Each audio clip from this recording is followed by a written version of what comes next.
سلام علیکم بچه ها. امروز شما امروز مسئله رو از قسم استاتیکا برای خوانندگان صنف 10 از کتاب ریمکیویچ همراه دیده می‌بریم. مسئله رقمی 295 رقمی 295 تز شرط مسئله رو من میخوام یک دقیقه با هم گوش میکنیم، بعد حل اون رو به شما پیشکش میکنم. قوه نتیجوی سه قوه‌ای هر یکی اش 200 نیوتن رو یابد اگر کنج بین قوه یکم و دوم و سوم برابر 60 گرادوس باشد. خوش بچه ها، این معلوم میشد است که جسم به سه قوه تاثیر میکنند و ما قوه نتیجوی آن را یافتن ما در کار. برای این ما چیکار میکنیم؟ همه جسم را مرکزی بگذار نقطه متریالی گیریم و جایگیرشوی آن را در ابتدای کوردینات در مرکزی همواری کوردیناتی گیریم.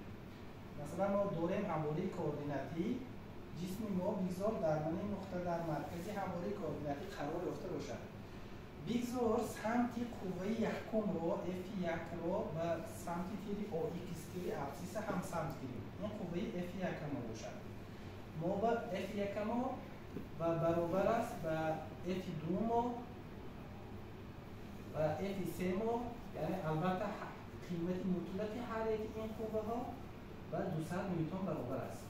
مودولی همین قوه ها و 200 نیوتن برابر است. از ما طلب کرده می شود یافتن قوه نتیجوی را که قوه نتیجوی بر چند برابر است و این چنین اگر علاجش باشد یافتن سمت همین قوه نتیجوی که کدام سمت و روانه است. اکنون نگاه کنید، قوه یکم ما F1، قوه دوم ما تحتی کنج 60 گرادوس روانه شدگی، چون که در شرطی مسئله ها برداشته است. بین قوه های F1 و F2 کنجشان 60 گرادوس و قوه سوم ما و دوم ما بینش هم این چنین 60 گرادوس. این چنین چقدر 60 گرادوس. اینک ما قوه نتیجویه یافتن ما لازم. برای قوه نتیجویه یافتن البته ما میتوانیم چه که در فن استاتیکا میدونیم حاصل جمعی هر سه همین قوه ها می شود. قوه نتیجوی ما F1 جمعی F2 و جمعی F3. اما اینجا اگر ببینیم قوه ها ما تحت یگان کنج روانه شده هستند، بنابراین اول با ما لازم است که یعنی که تشکیل دهنده های همه این قوه ها را یابیم در تیر AX و در تیر AY. نگاه کنید، قوه F1 ما در تیر AX از بس که کنج 0 گرادوس با AX تشکیل می‌دهد، بگذار قوه F1 این تشکیل دهندش در تیر AX F1 در تیر AX به چند برابر است؟ یعنی بزرگی مطلق قوه F1 ضربی کوسینوسی 0 گرادوس.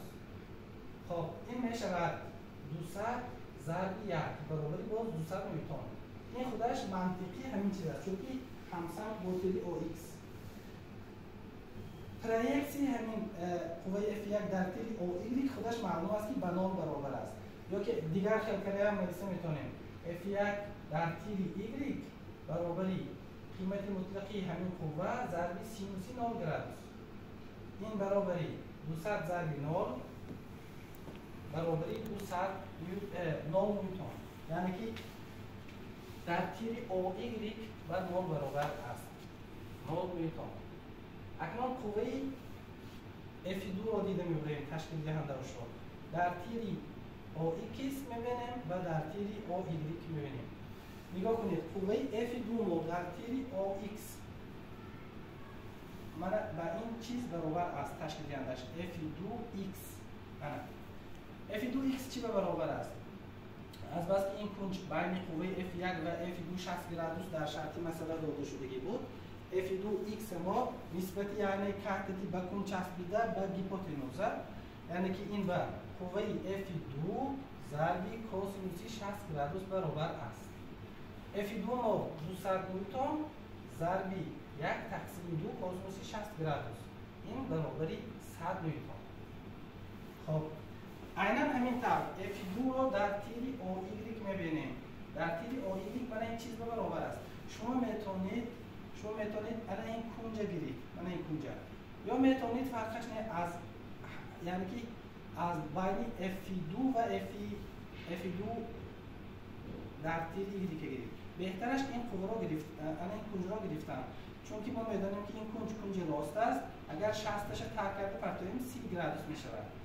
پس معلوم شد که F2 ایگری که ما F2 بزرگی مطلقی قوه F2 ضربی کوسینوس 30 گرادوس.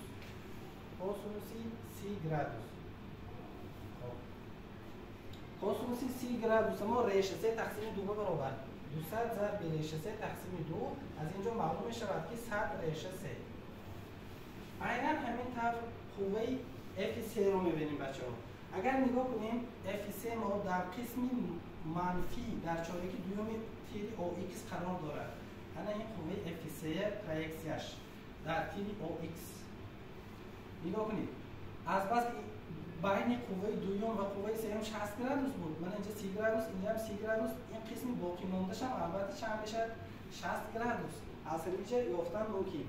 یا دیگر F3x برابری قوه F3 ضرب کوسینوس 60 گرادوس. ما فقط اینجا به علامتی منفی میمانیم، چون که در سمت منفی تیر OX قرار دارد. اینجا به حتما منفی میمانیم. خب مینوس 200 ضرب کوسینوس 60 ما 1 تقسیم 2 برابر مینوس 100 نیوتن. انا کو تشکیل دهنده قوه سیوم در تیر OY برابر است. من قوه سیوم. عیناً اینا اگر بندگر از بس که قوه ها به هم برابر بود، کنجاشون هم به هم برابر، شما حساب نکرده البته میدونید که F2 ایگریکتان با برابر F2 ایگریک ما 100 ریشه 3 بود که اگر خواهیم با از نو حساب میکنیم فرقش نه، من قوه سیوم با ضرب کوسینوس 30 گرادوس میشه. با این حتما 200 ضرب ریشه 3 تقسیم 2 100 ریشه 3 برابر میشه. نه برای این چیز یافتم قوه نتیجه رو اول قوه نتیجه پریس قوه ها رو قوه نتیجه رو در تیر OX میابیم. پس این چیز برابر می شود F1x جمعی F2x جمعی F3x. ما یافتم آندیم همشه جاش رو میمونیم. F1x ما 200 نیوتن جمعی خب 100 نیوتن جمعی مینوس 100 نیوتن همش یک جایی با 200 نیوتن می شود. اما اکنون قوه نتیجه را در تیر OY میابیم. F1y جمعی F2y جمعی F3y ما. خب F1y ما 0 جمعی F2y ما 100 ریشه 3 باز جمعی F3y ما هم هر دوش برابر گفتیم 100 ریشه 3. این میشه بعد 200 ریشه 3. اما تو از روی قیمت مطلق مودول یعنی بزرگی قیمت اسکالری مودول ما میدانیم که قیمتی نتیجه ما به چه برابر میشه؟ ریشه کوادراتی از تشکیل دهندش در تیر OX کوادرات جمعی تشکیل دهندش در تیر OY کوادرات. خب ما داریم به جای Rx ما میگذاریم 200 نیوتن در کوادرات جمعی 200 ریشه 3 در کوادرات. خب 200 در ما یک کوادراتش 2 کوادراتش 4 تا 40,000 می شود. 40,000 جمعی کوادراتی دیگرش 40,000 با ضرب 3 120,000 و جمعی نتیجه بیش می شود 160,000. از این چی می باید؟